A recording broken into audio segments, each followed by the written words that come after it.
C'est possible de remettre une ampoule avec les pieds dans le truc. Faut être... Bienvenue sur votre chaîne Icônes et Silences, où nous explorons les destins brisés et les résurrections spectaculaires de vos stars préférées. Imaginez un instant le silence, pas le silence apaisant d'une nuit étoilée, mais le silence terrifiant d'un téléphone qui ne sonne plus. C'est dans ce silence assourdissant que François Valéry a vécu pendant près de 15 ans. Sous les projecteurs aveuglants des années 80, il était le prince incontesté de la variété française et l'idole qui faisait danser la France entière sur des rythmes endiablés. Pourtant, derrière ce sourire éclatant et ces mélodies inoubliables se cachait une tragédie que personne n'avait vu venir.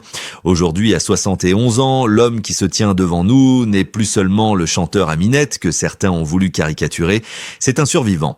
C'est un guerrier qui a traversé un véritable enfer judiciaire et personnel.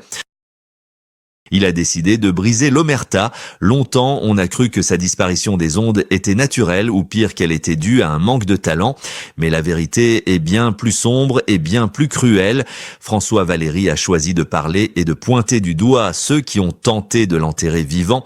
Il ne s'agit pas ici de simples rumeurs, mais d'une guerre ouverte contre un système impitoyable qui a cherché à le broyer financièrement et moralement.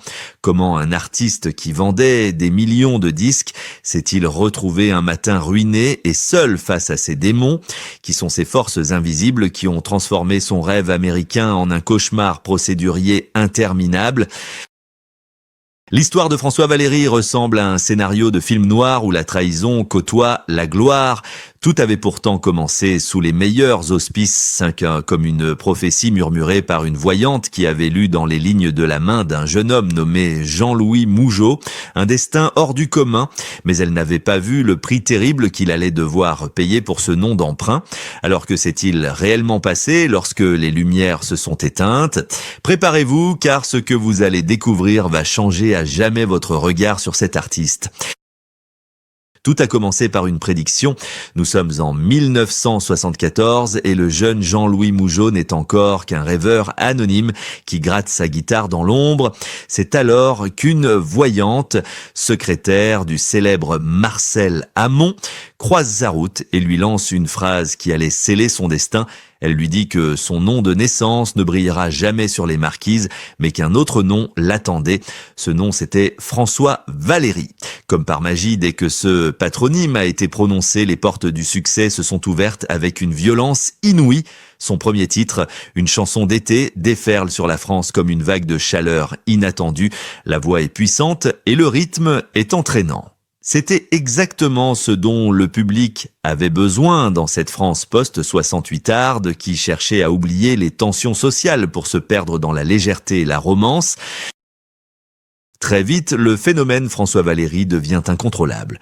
Il ne marche pas, il court, il vole vers les sommets, et si l'année 1980 marque un tournant décisif avec la sortie du titre Emmanuel. Ce n'est plus seulement une chanson, c'est un hymne qui résonne dans toutes les discothèques de l'Hexagone. Les femmes l'adorent et les hommes fredonnent ses airs entêtants. Il incarne à lui seul cette époque dorée des paillettes et des boules à facettes où tout semblait possible.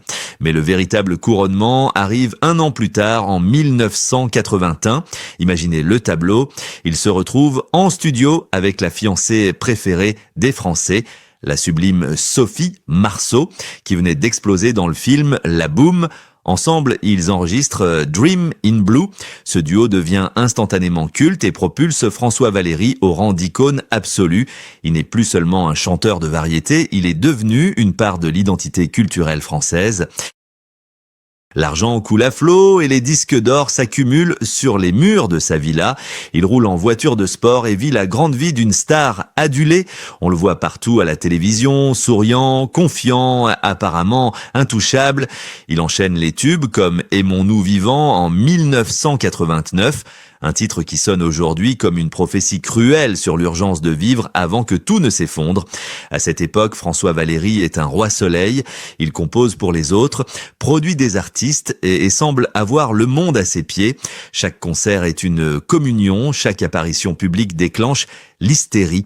Il est l'image même de la réussite, le symbole d'une ascension sociale fulgurante que rien ni personne ne semblait pouvoir arrêter. Pourtant, au milieu de ce tourbillon de gloire et de champagne, un piège silencieux était en train de se refermer.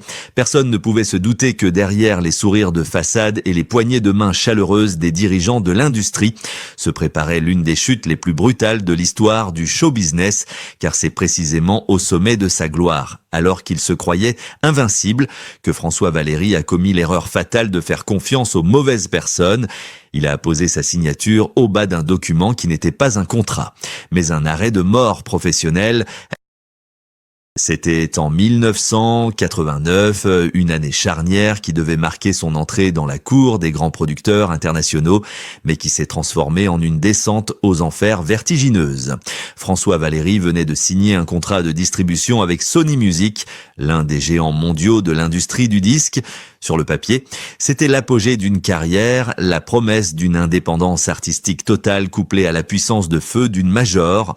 Mais l'encre était à peine sèche que le piège s'est refermé. Ce qu'il ignorait, c'est qu'il venait d'entrer en guerre contre une machine juridique implacable, conçue pour broyer l'individu qui ose se rebeller. Le conflit a éclaté brutalement autour de droits de production et de clauses obscures, transformant son rêve en un cauchemar procédurier qui allait durer plus d'une décennie. Imaginez la violence du choc. Du jour au lendemain, les robinets financiers ont été coupés, ses comptes ont été bloqués, ses royalties gelées, et l'artiste qui brassait des millions s'est retrouvé étranglé. L'industrie musicale, cette hydre à plusieurs têtes, a décidé de le faire taire, non pas en le censurant, mais en l'affamant. François Valéry s'est retrouvé seul, désespérément seul, face à une armée d'avocats en costume gris dont le seul but était de l'épuiser jusqu'à ce qu'il renonce. On a tenté de le faire passer pour un faussaire, on a sali sa réputation, on a voulu le briser psychologiquement pour qu'il abandonne ses droits sur l'œuvre de toute une vie. C'était David contre Goliath, mais un Goliath qui avait le pouvoir de geler le temps et l'argent. La réalité matérielle de cette chute fut d'une cruauté sans nom. Pour payer ses propres frais de justice et continuer à nourrir sa famille, le chanteur a dû se résoudre à l'impensable. Il a dû vendre ses biens un à un. Le plus déchirant ne fut pas de voir partir les voitures de luxe ou les résidences secondaires, mais de devoir se séparer de ses instruments de musique. Il a raconté plus tard, la mort, dans l'âme, comment il avait dû vendre ses guitares, celles-là même avec lesquelles il avait composé ses plus grands succès. Chaque instrument vendu était comme un morceau de son âme qu'on lui arrachait, une amputation de son identité d'artiste. Il n'était plus le prince du disco, il était devenu un homme traqué par les huissiers, luttant pour sa survie dans l'indifférence générale. C'est là que le visage hideux du show business s'est révélé dans toute sa laideur. Alors que la tempête faisait rage, le téléphone a cessé de sonner. Ceux qui, quelques mois plus tôt, buvaient son champagne et profitaient de sa générosité dans sa villa de banlieue parisienne se sont volatilisés. Il a découvert avec amertume que l'amitié dans ce milieu est souvent indexée sur le cours de la bourse de votre succès. Les regards se détournaient, les portes se fermaient. Il était devenu radioactif, personne ne voulait être associé à celui qui osait défier le système. Il errait dans un Paris qu'il avait couronné roi et qui le regardait maintenant comme un paria, un fantôme du passé. Mais alors qu'il pensait avoir touché le fond, le destin allait lui porter un coup encore plus terrible, non plus sur son compte en banque, mais en plein cœur. L'année 1993 restera à jamais gravée dans sa mémoire comme celle du naufrage absolu, alors que la tempête judiciaire faisait rage à l'extérieur et menaçait d'engloutir son empire musical. Les fondations de sa vie privée se sont mises à trembler pour finalement s'effondrer. C'est dans ce contexte de ruine financière et de pression insoutenable que son histoire d'amour avec l'actrice Nicole Calfan a pris fin. Il formait pourtant le couple idéal, l'image du bonheur parfait que les magazines s'arrachaient, mais les épreuves répétées, l'angoisse des lendemains et le poids d'un procès titanesque ont eu raison de leur union. Le divorce a été prononcé et soudain, le silence de la grande maison vide est devenu plus assourdissant que les huées d'une salle hostile. François Valéry s'est retrouvé seul, pas seulement seul face à ses juges, mais seul entre les quatre murs d'un foyer brisé. Il a dû endosser le rôle le plus difficile de sa vie, celui d'un père célibataire élevant ses deux fils, Jérémy et Michael, au milieu du chaos. Imaginez la force qu'il a fallu à cet homme pour maintenir une apparence de normalité devant ses enfants alors que son monde s'écroulait. Il devait être un roc, un pilier inébranlable, alors qu'à l'intérieur, il était dévasté. Chaque matin, il devait se lever, préparer le petit déjeuner et emmener ses garçons à l'école en affichant un sourire rassurant, tout en sachant que les huissiers pouvaient frapper à la porte à tout moment pour saisir les derniers meubles.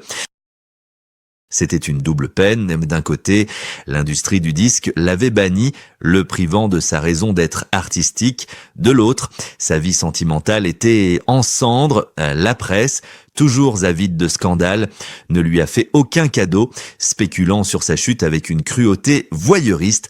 On le disait fini, has-been, incapable de se relever, l'idole des jeunes n'était plus qu'un homme blessé qui marchait tête baissée dans les rues, portant sur ses épaules le poids d'une dette colossale et d'un cœur en miettes. Il a connu ces nuits sans sommeil où l'on se demande comment on va payer les factures du mois suivant, où l'on regarde le plafond en cherchant une issue qui ne vient pas. Pourtant, c'est précisément au fond de ce gouffre, dans cette obscurité totale où tout semblait perdu, que quelque chose a changé. Loin des projecteurs, loin des faux amis et des paillettes mensongères, François Valéry a puisé en lui une rage de vaincre insoupçonnée. Il a compris qu'il n'avait plus rien à perdre. Et c'est cette liberté désespérée qui allait lui donner la force de contre-attaquer. Le temps des pleurs était révolu. L'heure était venue de ne plus subir, mais de faire payer ceux qui l'avaient condamné à l'oubli. Le silence a finalement volé en éclats un jour de 2002, non pas sur une scène de concert, mais dans l'atmosphère feutrée et solennelle de la cour d'appel de Versailles, après 12 années d'une bataille juridique épuisante qui aurait brisé n'importe qui d'autre. François Valéry a remporté la victoire que plus personne n'attendait. Ce jour-là, il n'a pas seulement gagné un procès, il a récupéré son nom, son honneur et sa vie. Face à lui, le géant Sony Music. Cette entité tentaculaire qu'il avait osé défier a dû s'incliner. La justice a tranché et a reconnu que l'artiste avait été spolié, bloqué et injustement traité. C'était un coup de tonnerre dans le ciel serein de l'industrie musicale française, car pour la première fois, un chanteur seul avait fait plier une multinationale. C'est à cet instant précis que François Valéry a brisé l'omerta. Il a parlé et ses mots ont résonné comme une sentence pour tous ceux qui l'avaient enterré trop vite. Il a nommé le système qui l'avait broyé. Il a dénoncé ces contrats léonins qui transforment les artistes en esclaves modernes, privés de leur liberté de créer et de disposer de leur propre œuvre. Il a révélé au grand jour les mécanismes impitoyables d'une machine prête à tout pour le profit, même à sacrifier l'humain en récupérant l'intégralité de son catalogue. De Emmanuel à Dream in Blue, il a repris le contrôle de son histoire. Ses chansons qu'on lui avait confisquées, qu'on avait tenté d'effacer de la mémoire collective, étaient de nouveau à lui. La réaction du public et des médias a été un mélange de stupeur et d'admiration. Ceux qui le croyaient fini ont découvert un homme debout, cicatrisé mais vainqueur. Tiens, il n'était plus la victime pathétique des journaux à scandale. Il était devenu le symbole de la résistance en osant dire non, en refusant de se laisser faire. Il a ouvert la voie à d'autres artistes, prouvant qu'il ne faut jamais baisser la tête devant l'injustice. Aussi puissante soit-elle, il a raconté comment, pendant toutes ces années de traversée du désert, on avait essayé de le faire passer pour un fou, un paranoïaque, simplement parce qu'il réclamait son dû, mais la vérité a fini par éclater, et elle était de son côté. Ce moment de vérité n'était pas une vengeance mesquine, c'était une réhabilitation. François Valéry n'a pas cherché à détruire, il a cherché à reconstruire. Il a montré que derrière les paillettes et les sourires de façade, il y avait un cœur qui battait et qui avait saigné. Il a prouvé que sa voix, celle qui avait fait vibrer des millions de Français, ne pouvait pas être éteinte par des clauses juridiques ou des manigances de couloir. Il était vivant, libre et prêt à reprendre sa place, non plus comme un produit marketing, mais comme un homme libre qui a payé le prix fort pour sa liberté. Et alors que la poussière du combat retombait, une question demeurait, une question qui allait résonner bien au-delà de son cas personnel. Aujourd'hui, À 71 ans, François Valéry contemple son parcours avec la sérénité de ceux qui sont revenus de loin. Il n'est plus ce jeune premier insouciant qui courait après les disques d'or, ni cet homme traqué qui vendait ses guitares pour survivre. Il est devenu quelque chose de plus grand, de plus profond. Il est de la preuve vivante que l'on peut tout perdre, la fortune, la gloire, l'amour, et pourtant tout reconstruire si l'on garde en soi cette petite flamme d'intégrité que personne ne peut éteindre. Son histoire n'est pas seulement celle d'un chanteur de variété, c'est le récit universel de la résilience face à l'adversité. On a voulu l'enterrer sous les procédures, le silence et le mépris, mais ses détracteurs ont commis une erreur fondamentale. Ils ont oublié que lorsqu'on enterre une graine, elle finit toujours par germer et percer le béton pour retrouver la lumière. François Valéry était cette graine. Il a transformé son enfer en une force tranquille. Lorsqu'il remonte sur scène aujourd'hui, acclamé par des milliers de spectateurs fidèles, les applaudissements ont une toute autre saveur. Ce ne sont plus seulement les cris hystériques des fans des années 80, c'est le respect profond d'un public qui a compris que l'homme en face d'eux est resté debout quand tout le monde voulait le voir à genoux. Son combat nous pose une question essentielle sur notre rapport à la célébrité et à l'humanité. Sommes-nous prêts à voir l'homme derrière l'icône ? Sommes-nous capables d'entendre les silences douloureux derrière les refrains joyeux ? L'industrie du spectacle est une machine à rêve qui peut devenir un broyeur d'âme. Mais François Valéry nous rappelle que la dignité ne s'achète pas et ne se vend pas, elle se conquiert. Il a payé le prix fort pour sa liberté, un prix que peu seraient prêts à payer. Il a sacrifié des années de sa vie, sa tranquillité et une partie de son innocence. Mais ce soir, s'il devait tout recommencer, il ne changerait sans doute rien, car il a gagné le droit le plus précieux qui soit celui de se regarder dans un miroir sans baisser les yeux. Il ne chante plus pour la gloire, il chante parce qu'il est libre. Et c'est peut-être là, finalement, son plus beau succès.